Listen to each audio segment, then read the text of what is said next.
ఈ సమాజంలో ఎవరైతే మంచిగా బతకాలని చూస్తారో వారే ఎక్కువ కష్టాలను అనుభవిస్తారు. ఎన్ని మంచి పనులు చేసినా, ఎంతమందికి సహాయం చేసిన చివరికి వారికే దుఃఖం కలుగుతుంది. అలా ఎందుకు జరుగుతుంది? మనిషి ఎలాంటి సహాయం చేయాలి? ఎంతవరకు సహాయం చేయాలి? చేసిన మంచికి ఫలితం ఎప్పుడు లభిస్తుంది? మన అతి మంచితనం ఎలాంటి పరిస్థితులను తెచ్చిపెడుతుందో ఈ వీడియోలో తెలుసుకుందాం. పూర్వం ఒక నగరంలో రాఘవయ్య అనే ధనవంతుడు ఉండేవాడు. ఆయన చాలా మంచివాడు. అడిగిన వారందరికీ వెంటనే సహాయం చేసేవాడు. ఎదుటివారి బాధను చూస్తే తట్టుకునేవాడు కాదు. అతని స్వభావాన్ని, మంచితనాన్ని చూసి చుట్టుపక్కల వాళ్లందరూ తమకు కష్టాలు ఉన్నాయని చెబుతూ అతన్ని మోసం చేస్తూ అతని వద్ద నుండి ధనం అప్పుగా తీసుకునేవారు. రాఘవయ్య కూడా వాళ్లు బాధపడడం చూడలేక వెంటనే వాళ్లు అడిగిన ధనాన్ని దానం చేసేవాడు. రాఘవయ్య తన మనసులో ఇలా ఆలోచించేవాడు. అతనికి ఎంత కష్టం వచ్చింది. నేను ఇప్పుడు అతనికి సహాయం చేస్తే అతని కష్టాలన్నీ తీరిపోగానే నా ధనం నాకు తిరిగి ఇచ్చేస్తాడు అని అనుకునే సహాయం చేసేవాడు. అలా కాలం గడుస్తున్న కొద్దీ అందరూ ధనం తీసుకుంటూనే ఉన్నారు కాని ఎవరు కూడా తిరిగి ఇవ్వడం లేదు. రాఘవయ్య కూడా వారిని ధనం తిరిగి ఇవ్వమని గట్టిగా అడిగేవాడు కాదు. వాళ్లే తిరిగి ఇస్తారు అంటూ ఎదురుచూస్తూ ఉండేవాడు. సుఖం తర్వాత దుఃఖం వచ్చినట్లు, పగలు తర్వాత రాత్రి వచ్చినట్టు రాఘవయ్యకి కూడా అదే విధంగా జరిగింది. అతని వద్ద ధనం అయిపోయింది. వ్యాపారం కూడా సరిగా చేయలేకపోతున్నాడు. కొన్ని రోజులకే వ్యాపారము పూర్తిగా మూతపడింది. అతని వద్ద ఉన్న ధనం మొత్తం పూర్తిగా అయిపోయింది. ఒకప్పుడు ఇదే నగరంలో అతను చాలా ధనవంతుడు. కాని ఈరోజు అతని వద్ద ఏమాత్రం ధనం లేదు. పైగా అప్పులు కూడా చేయవలసి వచ్చింది. ఏం జరుగుతుందో అతనికి అర్థం కాలేదు. తన జీవితం ఇలా ఎందుకు మారిపోయిందో అతనికి తెలియడం లేదు. ఎవరైనా ఒక గురువును కలిసి ఇలా ఎందుకు జరుగుతుందో తెలుసుకోవాలనుకున్నాడు.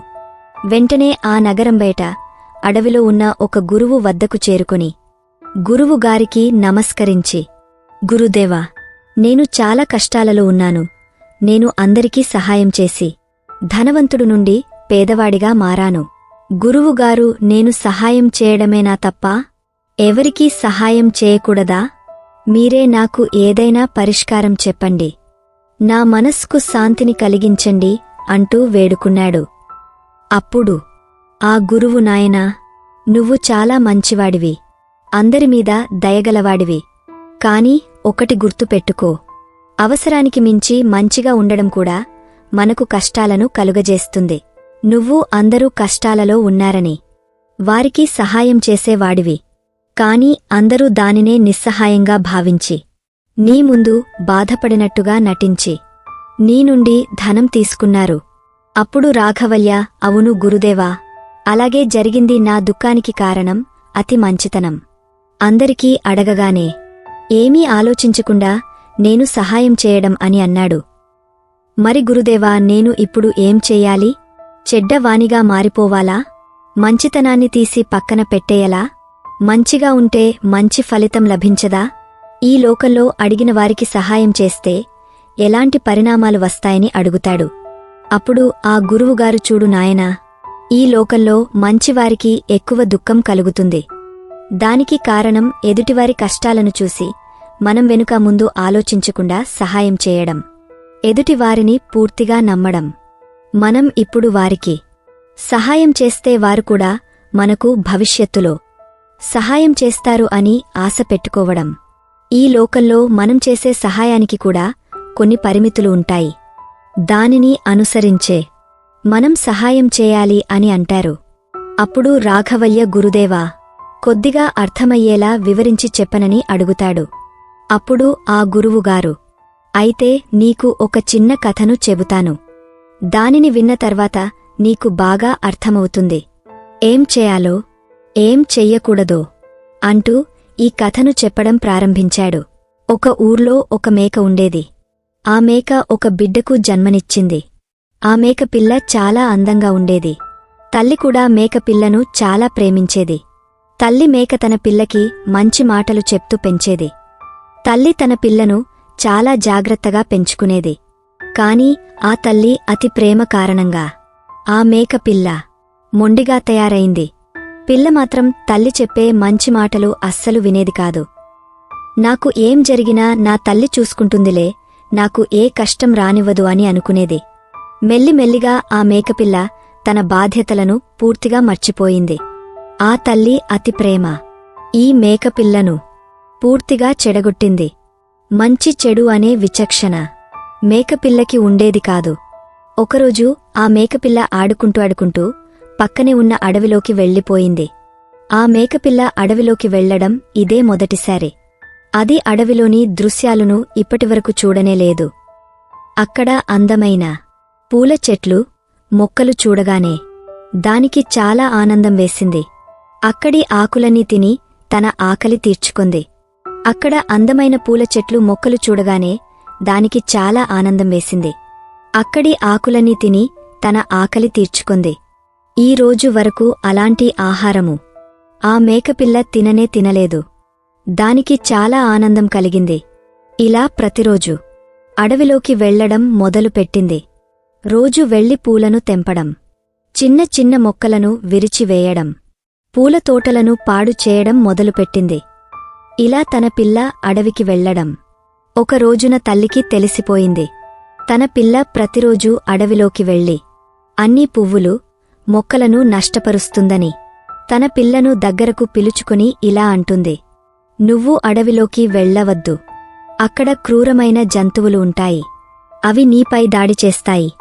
నీ ప్రాణాలకే ప్రమాదం వస్తుంది అని చెప్తుంది. కాని తల్లి చెప్పిన ఆ మాటలు ఆ పిల్లకు ఏమాత్రం నచ్చలేదు.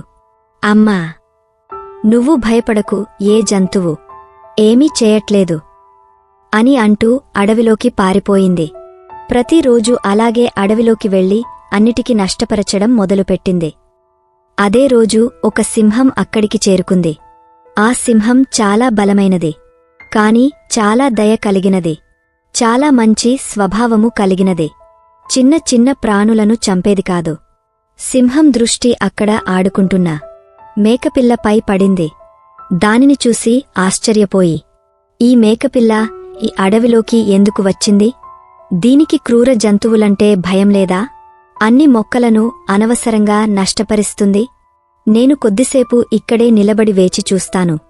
అది నన్ను చూసి భయంతో పారిపోతుంది అని అనుకుంటుంది. కాని అలా జరగలేదు.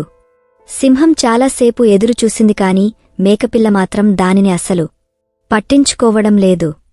అప్పుడు ఆ సింహం ఆ మేకపిల్ల వద్దకు వెళ్ళి, చూడు, నువ్వు అన్ని మొక్కలను, పువ్వులను అనవసరంగా పాడు చేస్తున్నావు. నీ ఆకలికి కావలసినంత తిని ఇక్కడి నుండి వెళ్ళిపో. అన్నిటినీ ఎందుకు పాడు చేస్తావు? ఇది మంచి పని కాదు. నీ తల్లి నీకు ఇలాగే చేయమని చెప్పిందా అని అంటుంది. ఆ మాటలు విన్న మేకపిల్ల, నువ్వు నాకు ఏమీ చెప్పనవసరం లేదు. నేను ఇలాగే ఉంటాను. నాకు ఏది చెయ్యాలి అనిపిస్తే అదే చేస్తాను అని అంటుంది. ఆ మాటలు విన్న సింహం కోపం తెచ్చుకోకుండా, ఇది చిన్న పిల్ల కదా, తెలియక మాట్లాడుతుంది, నా గురించి తెలియనట్టుగా ఉంది, అందుకే నాకు భయపడడం లేదు అని అనుకుంటుంది. అప్పుడు ఆ మేకపిల్ల, ఇంకా ఇక్కడే ఎందుకు నిలబడ్డావు? నా దగ్గర నుండి వెళ్ళిపో. నేను ఎవరికీ భయపడను అని ముందుకు వెళ్ళిపోయింది. ఇదంతా అక్కడే చాటుగా ఉండి చూసిన నక్క సింహం వద్దకు వచ్చి ఇలా అంటుంది, ఓ మహారాజా, నన్ను క్షమించండి. మీరు ఈ అడవికి మహారాజు. మీరు ఎంతో బలవంతులు.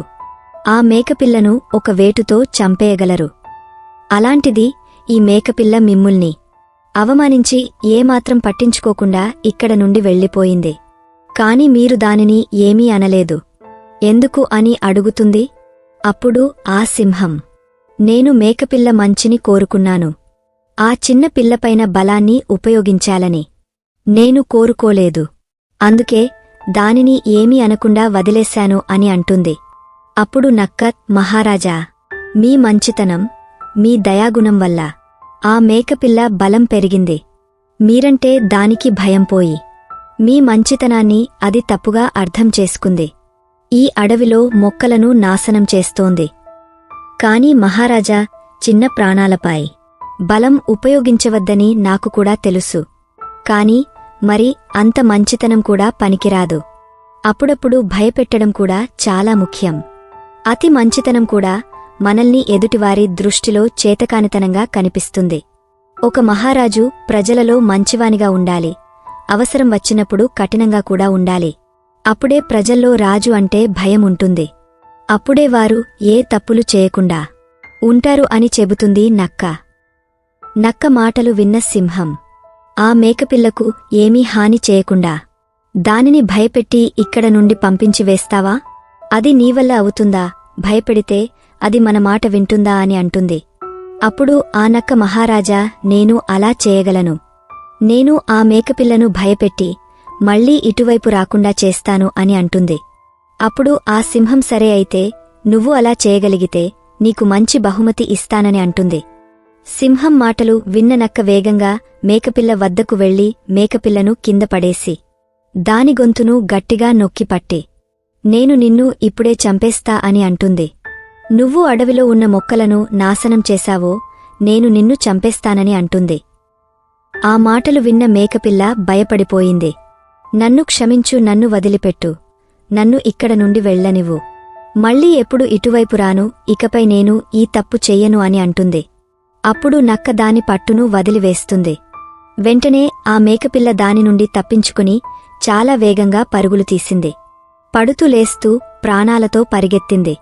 అప్పుడు చూశారా మహారాజా, బలంతో పాటు బుద్ధిని కూడా వాడాలి. అప్పుడే అందరూ మనల్ని గౌరవిస్తారు. అప్పుడే మన మంచితనాన్ని చేతగానితనంగా భావించరు అన్న నక్క మాటలు విన్న సింహం నక్క తెలివిని మెచ్చుకుని దానికి మంచి బహుమానమిచ్చింది. అటు తల్లిని చేరిన మేకపిల్ల బుద్ధిగా నడుచుకోవడం మొదలుపెట్టింది. అప్పుడు రాఘవయ్యతో గురువు ఇలా అంటాడు, మంచితనానికి కూడా కొన్ని పరిమితులు ఉంటాయి. అందుకే అతి మంచితనం ఎప్పుడూ మంచిది కాదు. నువ్వు సహాయం చేయడం మానవద్దు, కాని దానికి డబ్బుతోనే కాకుండా వారి సమస్యలకు పరిష్కారం మాటలతో కూడా చెప్పవచ్చు. ఆ మాటలు విన్న రాఘవయ్య గురువుగారికి నమస్కరించి అక్కడ నుండి తన ఇంటికి వెళ్ళిపోయి అతి కొద్ది రోజుల్లోనే మళ్లీ ధనాన్ని సంపాదించి అవసరాన్ని బట్టి సహాయం చేస్తూ చాలా ఆనందంగా తన జీవితాన్ని జీవిస్తున్నారు. ఇటువంటి మంచి వీడియోస్ కొరకు మా ఛానల్ని ప్లీజ్ లైక్, షేర్, సబ్స్క్రైబ్ చేయండి. మరిన్ని వీడియోస్ కొరకు మాకు ఇన్స్పిరేషన్గా ఉంటుంది.